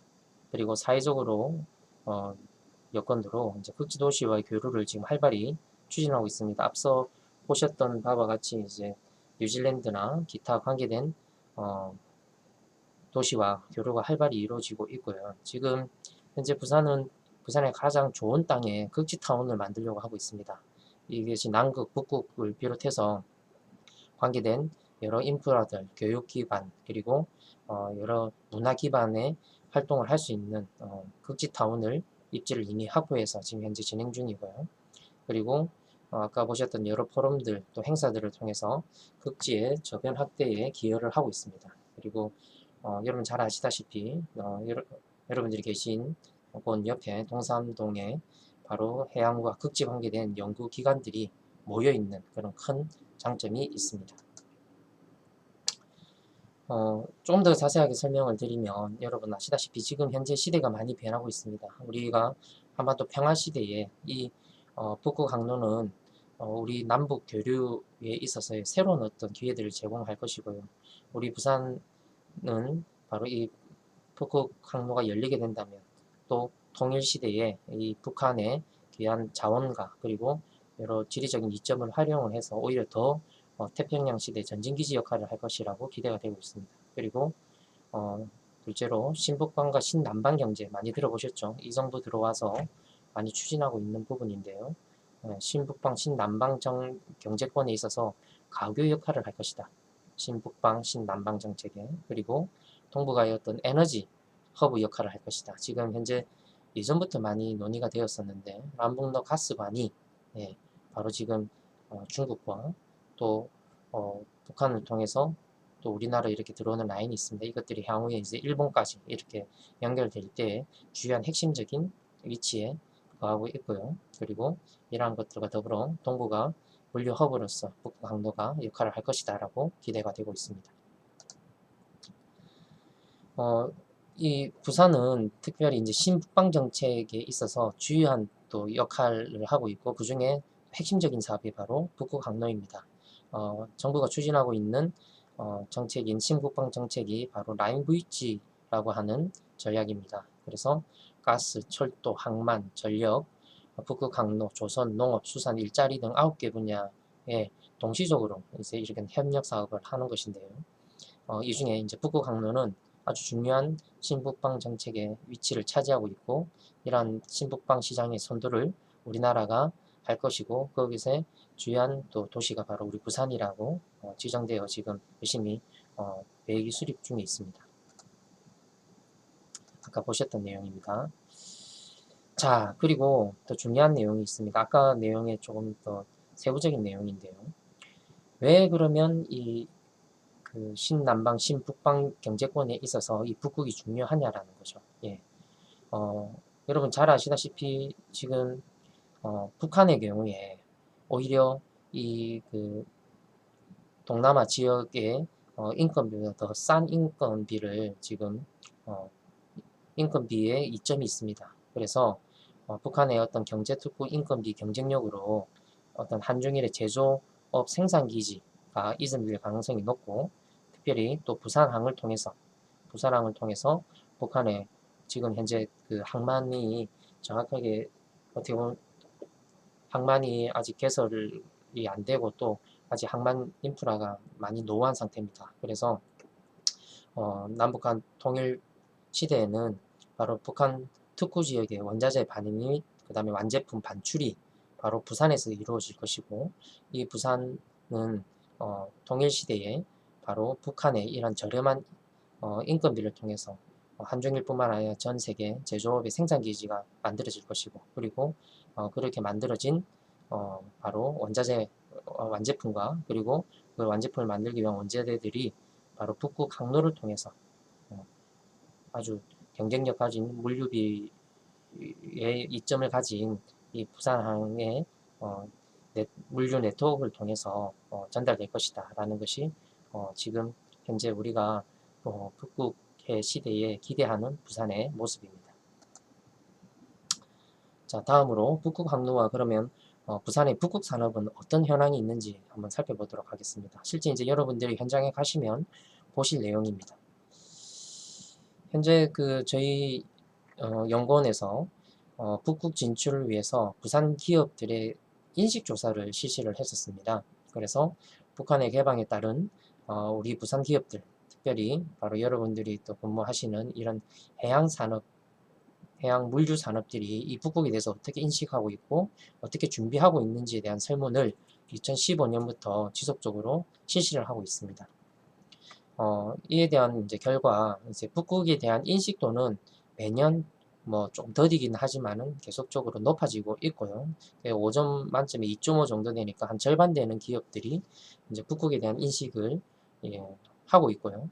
그리고 그 중에 또 북극에 대한 상업적 활용 가능성에 대해서 계속적으로 아마 더 높아질 것이라고 우리 부산 소재 북극 관련 기업들이 예측을 하고 있습니다. 그리고 북극의 어떤 상업적 활용도가 높은 산업으로 또 여러분들이 주로 진출하시는 해운 항만 물류 산업이 크게 생각을 하고 있고요. 그리고 또 북극 항로의 또 주요한 또 이유라고 말씀드렸죠. 바로 에너지, 그리고 자원개발 산업이 북극의 어떤 상업적 활용도가 높은 산업으로 조사가 되었습니다. 그리고 북극 항로가 만약에 열리게 된다면 그로 인해서 큰 영향력을 미칠, 긍정적 영향을 미칠 부산 산업도 바로 해운 항만 물류 산업으로 조사가 되었습니다. 자, 좀 더 나아가서요. 그 북극이 각 회사에 미치는 긍정적인 영향은 한 2.9 정도로 예측이 되고 있습니다. 바꿔 이야기하면 이 북극 항로가 개설이 되게 되면 이후에 북극은 우리 부산의 산업에 새로운 기회를 제공할 것이다 라는 이야기고요. 그리고 향후에 또 북극 산업에 이렇게 진출할 의향이 있는 업체 수는 지속적으로 늘어나서요. 이제 한 거의 40%가 넘는 업체들이 이제 북극 시대가 열리고 북극 항로가 개설이 되면은 진출하겠다라고 조사가 되었습니다.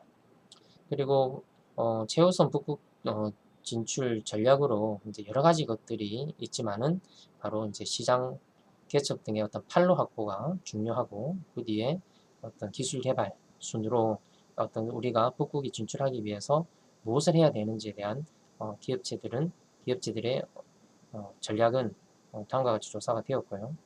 그렇지만 아직까지 북극 사업에 대해서 안정성에 대해서는 한 2.6 정도로 보통 이하의 평가를 내리고 있어서 아직까지 북극에 대한 그런 안정성에 대한 부분들은 좀 약간 부족하다라는 조사가 되었습니다. 그리고 그렇지만 북극 사업에 대한 수익률은 평균 3.3점으로 보통 이상의 평가를 내리고 있어서 우리 부산에 있는 해양 산업들이 북극 진출에 대해서 상당히 긍정적으로 생각하고 있다라고 조사가 되었습니다. 자, 이런 이제 북극에 있어서 우리의 해양 물류 생태계를 조성하기 위해서는 어떻게 해야 될까요? 먼저 우리 지자체 그리고 정부가 여러 관련된 예산 및 우대 정책이 마련이 되어야 되고요. 그리고 북극 산업의 어떤 새로운 시장이 개척하고 사업의 안정성을 향상시키고 새로운 어떤 프로세스 시행을 위한 여러 시도들이 이루어져야 되고 특별히 또 서비스 산업이 필요합니다. 아까 북극 항로를 위한 여러 다양한 서비스 산업들이 개설이 될 건데 이제 이런 것에 대해서 기존 산업과 접목할 수 있는 방안들이 마련이 되어야 됩니다. 그리고 우리 대학에서도 이제 여러분들 아마 학교 다니면서는 이제 북극에 대해서 잠시만 들어보셨을 건데요. 본격적으로 이 북극 항로에 대해서 연구가 이루어지고 북극의 산업과 여러분들 같은 인재들이 북극으로 많이 진출할 수 있는 방안들이 마련이 되어야 됩니다. 그리고 죄송합니다. 북극이 진출하기 위해서는 다양히 또 금융이 필요합니다. 그래서 이러한 새로운 아이디어를 시험하고 인프라를 확보할 수 있는 또 자본들이 신속하게 확보될 수 있는 방안들이 마련이 되어야 됩니다. 이로 인해서 이제 북극의 해양산업 생태계가 형성이 되고 향후에 북극 항로 시대가 열린다면 우리 부산이 이제 거기에 중추한 역할을 감당할 수 있기 위해서 우리가 모든 어떤 부산에 있는 구성원들이 노력을 해야 합니다. 아울러 그럼 부산은 어떻게 이제 준비를 하고 있을까요? 그래서 한 두 가지 사업을 제가 좀 말씀드리려고 합니다. 이제 거의 이 강의의 마지막을 달리고 있는데요. 조금만 힘내시기 바랍니다. 자, 먼저 이렇게 하기 위해서는 먼저 우리가 동북아에 있어서의 어떤 물류의 거점 지역이 되어야 합니다. 그래서 우리 부산은 지금 동북아 물류 플랫폼이라는 것을 구축하려고 하고 있습니다. 이거는 북극 항로를 떠나서 여러분들이 향후에 또 여러분들이 이후에 어떤 그 각자의 영역에서 중진이 되었을 때 아마 가시적인 어떤 성과들이 나오고 있을 겁니다. 그래서 지금부터 이러한 사업들, 국가적인 사업들을 인지하시고 여러분들이 이제 준비하시라고 제가 이 부분들을 정리했습니다. 그래서 향후 북극 항로 개설 시에 폭발적인 어떤 물동량이 늘어날 것인데요. 지금 현재 항만 중심에 또 배후 부지 중심에는 이러한 어떤 물동량을 처리하기에는 아직 한계가 있습니다. 그래서 우리 민서 7기 공약으로 강서구 축동동 일원에 340만 평이 넘는 이 지역에 바로 동북아 물류 플랫폼을 만들려고 하고 있습니다. 그래서 이러한 지역에 지금 물류 시장 잘 아시다시피 매년 40% 이상 성장이 지금 되고 있고, 매년 성장률이 매년이 아니고요, 2024년까지 현재 물류 시장이 40% 이상 성장이 예상되고 매년 10% 이상의 높은 성장력을 기록하고 있는 이러한 물류 시장에 우리가 복합물류단지, 첨단산업단지, 그리고 관세자유 물류 지역들을 갖춘 동북아 물류 허브 플랫폼을 구축하려고 추진하고 있고요. 그리고 국제자유물류 전용 도시를 건설해서 우리 부산 경남뿐만 아니라 우리나라의 물류 지역에 단순히 이제 항만만 사용하는 물류가 아니라 전반적인 어떤 물류의 모든 부분들을 다 다룰 수 있는 그런 물류 플랫폼을 만들려고 하고 있습니다. 이 사업은 작년 또 하나의 수도권 만들기 프로젝트에도 반영이 되었고, 부의경 공동으로 국토균형발전위원회에 제안된 사업 중에 첫 번째 사업으로 선정이 되었습니다. 그래서 부산과 경남 지자체뿐만 아니라 바로 국가적으로 아주 관심을 가지고 있는 사업입니다. 이 동북아 물류 플랫폼의 세부 구상을 살펴보면 이 지역에 단순히 물류 시설만 들어오는 것이 아닙니다.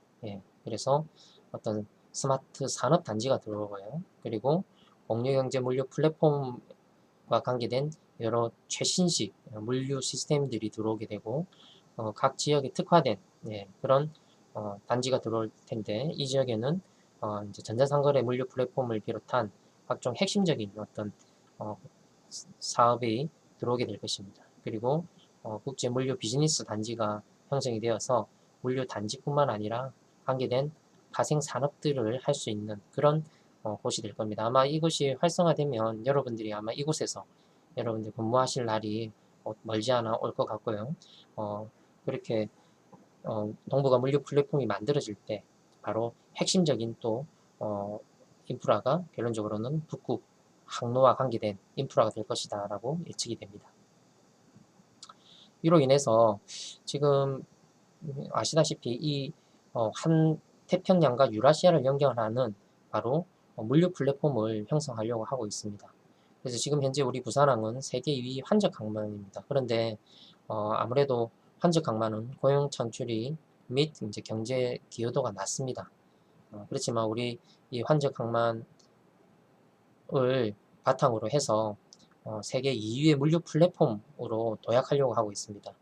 이런 동북아 물류 플랫폼 구축을 통해서 글로벌 기업들이 유치되고 여러분들에게 또 양질의 일자리를 제공할 수 있는, 저희들 추산으로는 한 340개 기업이 입주하고 한 7만 명의 고용이 일어날 것으로 생각을 하고 있습니다. 이러한 기반을 바탕으로 이제 향후에는 이게 물류는 결론적으로 이제 데이터로 움직인다라는 이야기 많이 들어보셨죠.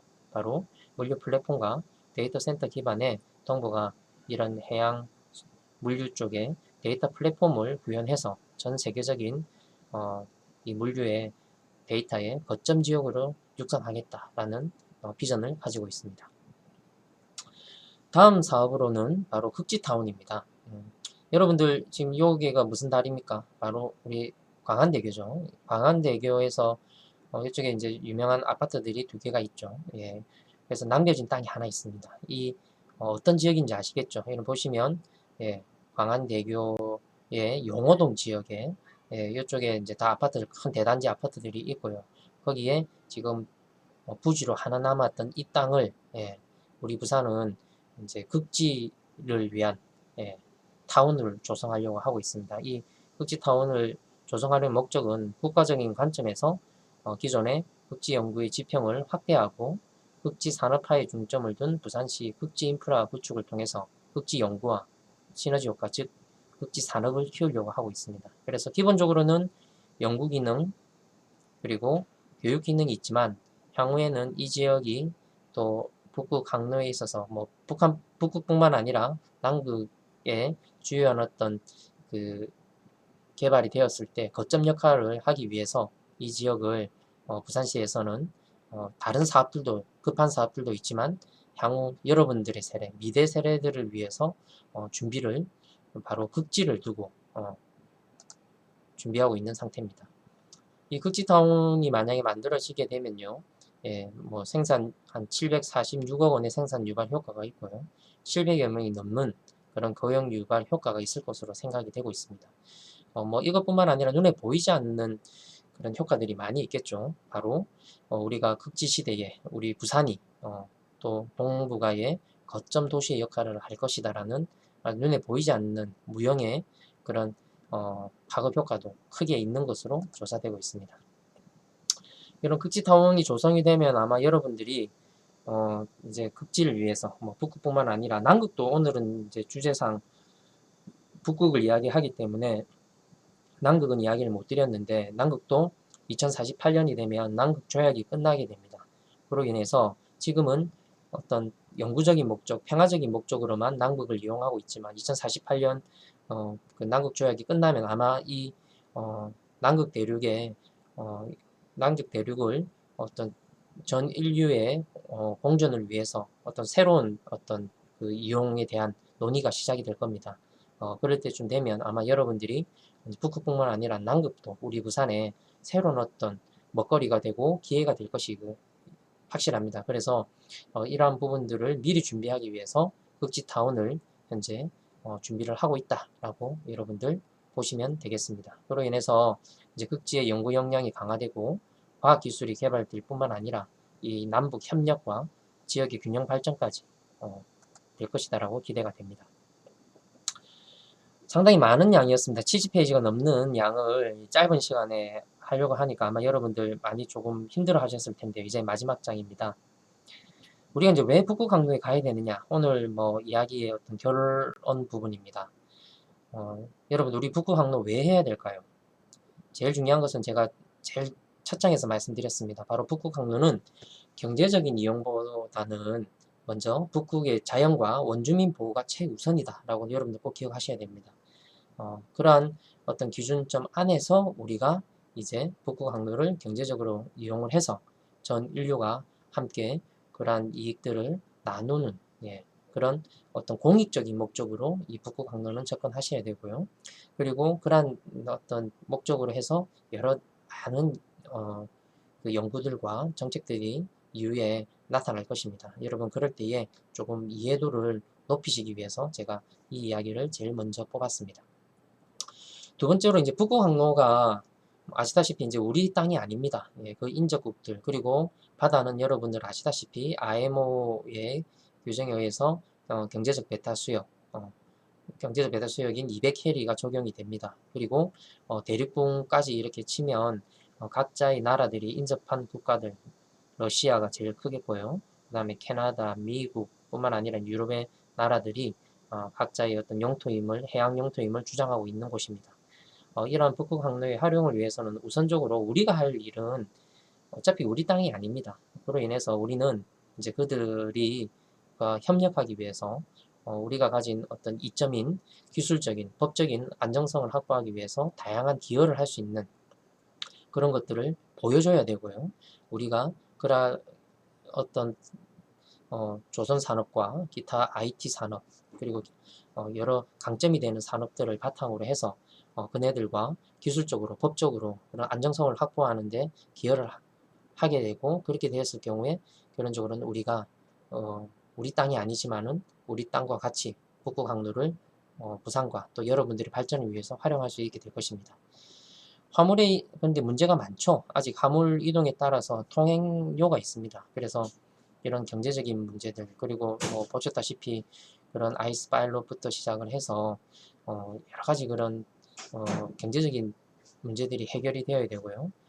북극 해빙 관련된 여러 정보 공유가 실제 아직까지는 이전보다는 많이 좋아졌지만 아직은 한계가 있습니다. 그리고 선박 운항 기술의 문제, 그리고 주 플레이어인 러시아와의 어떤 국제적인 협조 관계도 차분하게 해결되어야 되는데, 예전에 비해서 이 연구가 수행된 밑에 자료가 2011년도에 수행됐던 자료에서 제가 발췌를 했는데, 그때보다는 지금이 많이 좋아졌지만 아직까지는 많이 부족한 부분이 있습니다. 그래서 우리가 지속적으로 이러한 부분들을 확인하고 또 협조해 가고 또 풀어가야 되는 그런 숙제가 있고요.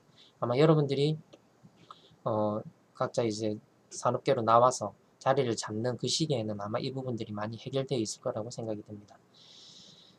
다음으로 이제 개발 초기에는 아무래도 벌크 화물 중심이 될 것입니다. 그래서 컨테이너 화물 중심의 항만을 보유한 우리 부산은 조금 상관이 없을 수도 있겠지만 2018년도에 행해졌던 머스크가 했던 그 시험 항로의 경우처럼 벌크 화물이든 또 컨테이너 화물이든 또 주요한 거점 지역에 우리 부산항이 있고 이후에 다양한 그런 화물들이 늘어날 것입니다. 그래서 우리는 지금부터 이제 그러한 부분들을 준비를 해야 되고요. 그렇지만 개발 초기에는 벌크 화물 중심으로 수요가 많이 있을 거기 때문에 이러한 것들에 대해서 부산도 이러한 특히 이제 액화물, 액체 화물을 북극을 통해서 들어오는 액체 화물들을 수용하고 처리할 수 있는 그런 시설들과 여러 관련 인프라들도 많이 필요할 것으로 생각이 됩니다. 그리고 컨테이너 화물은 아무래도 경제성과 이제 정치성이 확보된 이후에 이제 수요가 발생이 되겠지만 또 2023년 이후에 지금 이제 석 달에서 넉 달 정도 활용할 수 있는 이제 그런 죄송합니다. 그런 좀 이용의 시간들의 한정이 있지만은 향후에 이제 아마 컨테이너 화물들은 이 정지성과 경제성이 확보되면 폭발적으로 수요가 늘어날 것입니다. 그래서 이러한 그 컨테이너 화물 또 컨테이너 중심의 북극 항로 개설에 우리 부산이 중추적인 역할을 담당하기 위해서 여러 관련된 파생된 서비스와 산업들을 지금부터 준비해야 합니다. 그리고 이러한 그 북극 항로 개설에 있어서 주요한 또 그 인프라가 지금 세빙선입니다. 그래서 제가 세빙선을 한 챕터로 끊어서 말씀드렸는데요. 지금 현재 국가가 시행하는 제2세빙 연구선이 조속히 추진되어야 합니다. 그래서 지속적으로 우리가 그곳에 가고 길이라는 게 그렇지 않습니까? 아까 제가 말씀드렸다시피 세계 열강들이 이 길을 확보하기 위해서 그런 많은 어떤 전투들과 또 어려움이 있었습니다. 근데 그 길은 바다의 길은 어떻게 만들어집니까? 많이 가면 만들어집니다. 우리가 북극, 남극 비롯해서 계속 가야 합니다. 그렇게 가기 위해서는 일반선으로는 안 되죠. 바로 세빙 연구선이 필요합니다. 그래서 지금 정부가 추진하는 이 제2세빙 연구선 건조에 다 함께 관심을 모아야 합니다. 그리고 여러분들 그냥 뭐 열린다고 되지 않습니다. 바로 여러분들이 또 많은 분들이 이제 근무할 이 부산에 이런 북극 관련된 산업의 인프라가 형성이 되어야 됩니다. 그래서 북극 항로를 비롯한 극지에 대한 미래를 우리가 지금부터 준비하기 위해서 우리 부산시가 추진하고 있는 극지타운도 조속히 추진되어야 하고 이 부분에 있어서도 여러분들의 많은 관심과 응원을 부탁드립니다. 상당히 긴 시간이었습니다. 지금 뭐 1시간 28분이 넘었는데요. 이것들을 준비하면서 제가 좀 들었던 생각은 누가 거대 컨설팅 회사가 이야기했던 것처럼 이미 와 있는 미래입니다. 우리와 보기와는 달리 세계에서 뜨거운 바다, 제일 뜨거운 바다가 어딥니까? 라고 질문했을 때 북극이라고 이야기를 하고 있습니다. 이미 이 북극은 콜드시가 아니고 핫시입니다. 바로 뜨거운 바다고요. 예, 예전에 그 골드러시가 있었다면은 지금은 바로 아틱 러시, 콜드 러시가 있습니다. 바로 북극의 많은 어떤 미래 발전 가능성을 보고 지금 많은 나라들이 또 많은 도시들이 도전장을 내밀고 있습니다. 여러분들 지금 그런 때에 여러분들에게 좀 이러한 부분들을 나눠주면서 좀 여러분들이 지금부터 물론 중점적으로 준비해야 될 사항은 아니겠지만 여러분들이 나중에 산업에 가시면 필수적으로 준비를 하셔야 하고 향후에 여러분들이 이러한 부분에 있어서 주요 키 플레이어로 역할을 하고 또 여러분들이 이러한 부분 이 북극 항로를 통해서 여러분들 새로운 먹거리를 만들어내고 또 우리 부산 산업이 고부가 가치 산업으로 나아가기 위해서는 바로 이 북극 항로에 대해서 여러분들이 관심을 가지고 또 준비해야 되기 때문에 오늘 이 강의가 준비되었습니다. 어쨌든 긴 강의 들어주셔서 감사드리고 이러한 강의가 여러분들 이후에 북극 항로 개척에 또 여러분들의 또 산업에 큰 도움이 되었으면 좋겠습니다. 긴 강의 경청해 주셔서 감사합니다. 감사합니다.